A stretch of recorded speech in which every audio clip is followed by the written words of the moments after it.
Right now, let's go to the fan hotline, and we welcome in Odyssey NFL insider Brian Baldinger. He's host of the Best Football Show podcast.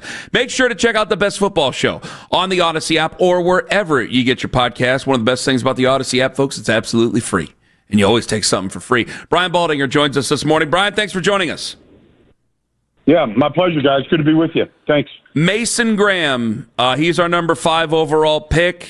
What do you like about Mason? What don't you like about Mason? Or what do you think he might need improvement on, I should say? Well, I mean, he's got to learn how to play the NFL game. I mean, he had a good career at Michigan. It's not the NFL. The offenses don't look anything like they do in college, so he's got to get used to the NFL game. The physicalness of it, the beating, the double teams that he's going to get at the point. He doesn't quite see that type of he doesn't see that size and that power coming at him. So he's got to learn those techniques to take on double teams, and then he's got to develop his pass rush, and how he's going to decipher play action versus run action versus, third down and long and what your plan is. So, he's at the very beginning stages, but there's a lot to work with. The effort is there. I think he's shaped up his body quite a bit from his college days to now. So that's always good. He's young, so, you could do that for the next 5 or 6 years, continue to work on yourself physically. And, I think he's got the right attitudes. I think it's a good defensive front. And so he's going to be a part of it. I mean, they're going to start 2 rookies in their defense in Mason and Carson Schlesinger. And they both look ready for prime time to me. Brian, how much does, and forgive me, because Myles Garrett should make everybody better, but how much better does Mason Graham look when Myles Garrett is in that lineup week 1? It's hard to say. I mean, it really is. I mean, we've seen just a small sample. I watched them, scrimmaging last week against the Eagles, and, it's hard to really, in that scrimmage, really see the difference. But, Myles is going to draw a lot of attention anywhere he goes, and that's why they move him around. They're going to move him around even more this year. But they're going to move him around so that it's hard to just pinpoint where he's going to be. So, in theory, Mason Graham's going to get a lot of one-on-ones, more than if Myles Garrett wasn't out there on the field. So, it should make things better for everybody out there. Whoever it might be, whether it's Alex Wright or, Malik Collins or Shelby Harris, whoever, Isaiah McGuire, whoever's out there. I mean, it should be better. All those guys should be better when Myles is on the field. We were obviously very terrified of life without JOK, who goes down with the injury last year and then got all his second opinions and has paused his NFL playing career. But then we take an exciting linebacker, and I know it's a lot to ask of somebody, of a rookie, to fill those shoes, of somebody who's good as JOK, but do you think they're on the right track? I do. He had an amazing season last year in college, and I saw him in training camp, talked to him briefly, not a long time, but he's ready to wear the green dot. He's ready to take charge the way JOK did. He might never come off the field defensively. He might be in part of every one of Jim Schwartz's package. Now, I might be wrong. It's still a long ways away to, you open up with Cincinnati, but it looks like he's going to be on the field in every situation. And he does have really good instincts. In that first game, he played 13 plays. He had 7 tackles. I mean, he knows how to find the football. And I think he's built for it. He's probably bigger than JOK. I'm not saying he's better. JOK was an electric player, but he's got his own attributes that you can count on, I think. Brian Baldinger joining us here. He's the host of the Best Football Show podcast. So have they made the right decision to start Joe Flacco this season? Well, he's the only healthy guy they have. They had no choice. I mean, I think in theory, they would have liked to at least had some kind of a competition. But, I mean, everybody got hurt. And so there was no competition. But, just watching Joe in practice and watching him in scrimmage against the Eagles, he took the majority of the snaps in practice.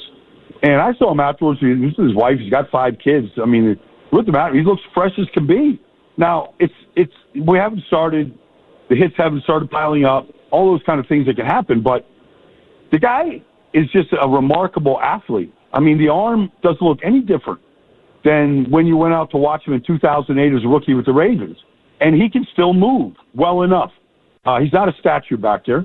So, I don't know. Like, I even if these guys didn't get hurt, I mean, I think he would have won the job. I mean, I think his experience, his arm, his ability to see over the top at his size. I mean, those are all things that you're looking for in any quarterback. He just happens to be 40. And it's not a long-term answer, but I think it's the best answer for right now to start the season. Flacco, Pickett, Gabriel, Sanders. How would your depth chart look if you were the head coach of the Browns? Well, who's healthy? Who's practicing? I don't know. I mean, honestly, like Dillon Gabriel didn't play badly the other day. The interception, I don't know what Deontay Johnson was doing on the play. But, you know, I mean, it's an interception. It's a pick six. It's not a good play. You don't want it on your resume, but he bounced back. He threw a lot of completions. Pickett, I haven't seen him play in a long time. I kind of know what he can do, but you still haven't seen him play and see what kind of time he has. And Shedeur's got an oblique injury. So I don't know how you can form the depth chart with what they have. I don't know if Stu Huntley is on the team or not on the team. He might be the healthiest guy they have. But I know Dillon's healthy right now, so I shouldn't say that. But it's hard to stack it up right now. I mean, Shedeur had a really nice opening day, and we haven't seen him really play much since. So, you know, you got to practice. You got to get out there. You got to work on these things. You got to see things. You got to, start game planning pretty soon. I'd like to see who's healthy before I see who's number two right now. If they were both healthy, Sanders, Gabriel, who do you like better?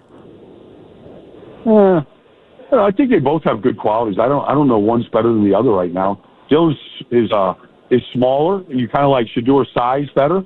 The 2 touchdown throws he made were legit throws, and he trusts his protection. He did great things. I probably would lean a little bit towards Shedeur right now, but you'd also like to see a whole lot more than 30 plays, you know, to make that assessment.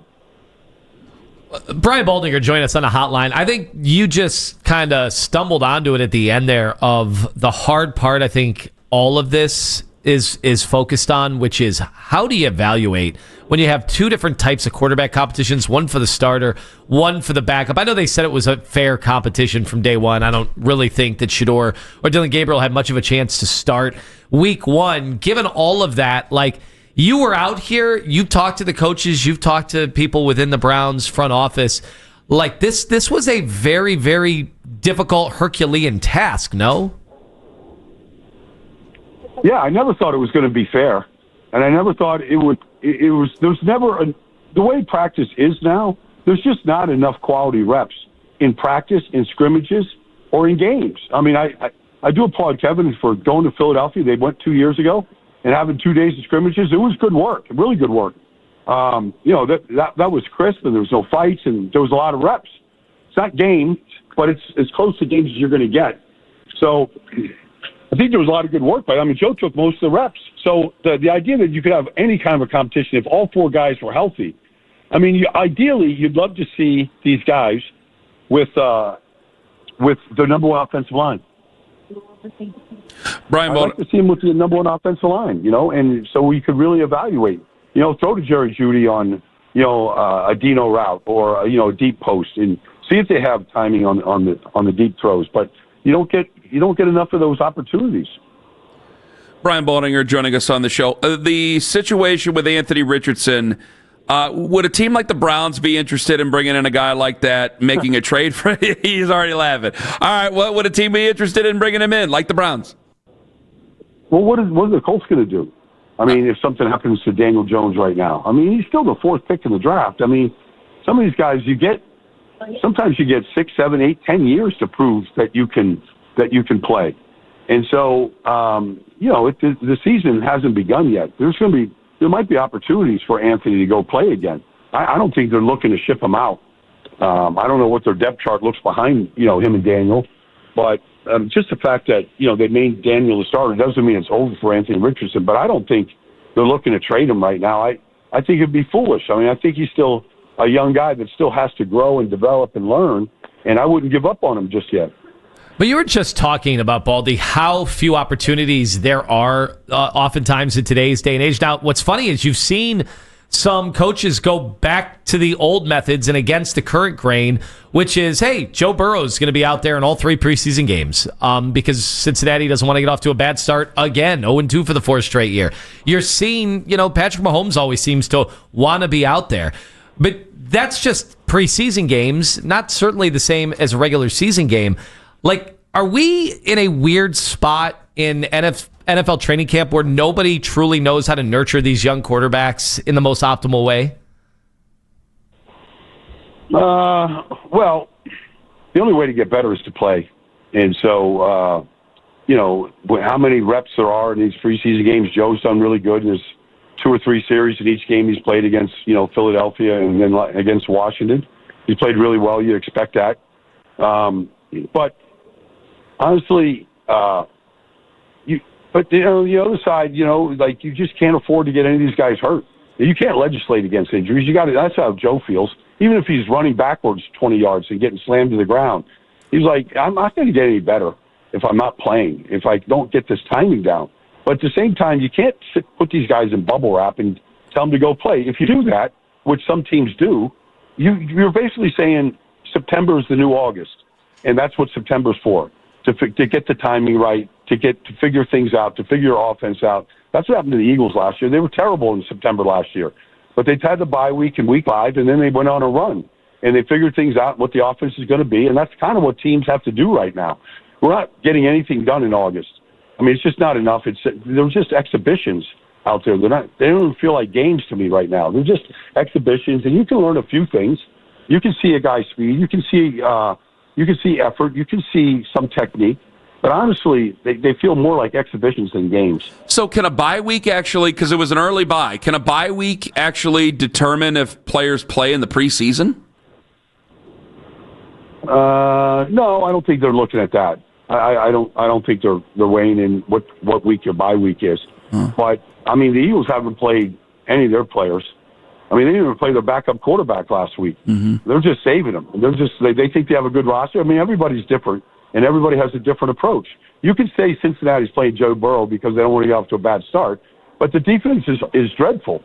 So I don't know how they're going to patch that thing up between now and when they play Cleveland. But I mean, if you want to go get yourself a win, go play some great offense September 7th and go start 1-0, because that defense looks, they don't look like they've improved at all under Al Golden right now. Baldy, because it's so weird. This is what I hate to feel like I'm interrogating you here. I'm just trying to find the secret to the Browns here, because over the last 6 years, man, they've had some really nice rosters, and the results have been all over the map. All over the map. What does a team have to have, whether it be in the locker room, culturally, whatever? What does the team have to make a coach comfortable with not playing players in the not playing starters in the preseason? Yeah, well, it's not necessarily about the roster. Washington put their starting offense out there on the field with the offensive rookie of the year. They didn't have any fear about it. Now, it's one series. They went down the field and scored in 4 plays. But, Dave, I just think that star players win games for you, and teams just don't want to risk losing their star player in a preseason game or scrimmage right now. And that's just where it's at. I mean, what does it take for the Cleveland to turn it around? Well, if they had Joe Burrow, it would turn it around. Like, it would give you a fighting chance every week when you have a player of that. But there's one Joe Burrow in this league. They had Baker, and, look, he got hurt, and, things didn't go great. But, I mean, he's a great talent, and he's a great leader, and he's great for the locker room. And you're seeing that in Tampa right now. It just, unfortunately, it had to happen someplace else.